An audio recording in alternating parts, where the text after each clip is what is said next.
একটা কথা কি জানেন, আমরা মেয়েরা বাপের বাড়িতে জন্ম হলেও ছোটবেলা থেকে শ্বশুর বাড়ি যাওয়ার জন্য ট্রেনিং দেওয়া শুরু হয়। কিভাবে দাঁড়া শুনাইতাছি। এত বেলা পর্যন্ত ঘুমাবি পরে পরে শ্বশুর বাড়ি যাইয়া না, দেখবি কি করে।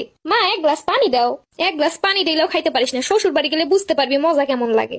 দেখ সবসময় খালি এমনই করো। আমার সাথে এরকম সিলে কথা বলতে পারবি, শ্বশুর বাড়ি যা, শাশুড়ির একদিন বল, তারপর দেখবি পিঠের উপরে কি পড়ে। শ্বশুর বাড়ি গিয়েও কি এমন করে হাসবি?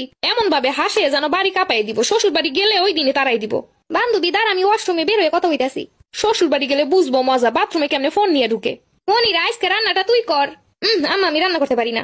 পারি না মানে শ্বশুর বাড়ি গিয়ে রান্না করন লাগবো না, তখন তো কইবো মাই কিছু শিখায় নাই। আরে দেখ শ্বশুর বাড়ি, এই তো মুখের ভাষা। শ্বশুর বাড়ির লোক সিসি করবো। বসার স্ত্রী দেখছো? এইগুলো যদি শ্বশুর বাড়ির লোক দেখে তাহলে একটা ঝাড়ু দিয়ে দিবে। মা আজকে বিকেলে বান্ধবীগুলোকে ঘুরতে যাবো। এমন ভাবে চলাফেরা করলে বিয়ে দেওয়া যাইবো নাকি? শ্বশুর বাড়ির লোকজন কইবো মাইয়ারা দেখছি এই জায়গায় এই জায়গায়। মা আমারে 500 টাকা দাও, আমার একটা ক্রিম লাগবে, এটা শেষ হয়ে গেছে। হাবি জাবি দিয়া মুখটারে নষ্ট করলে বিয়ে করবো কেডা?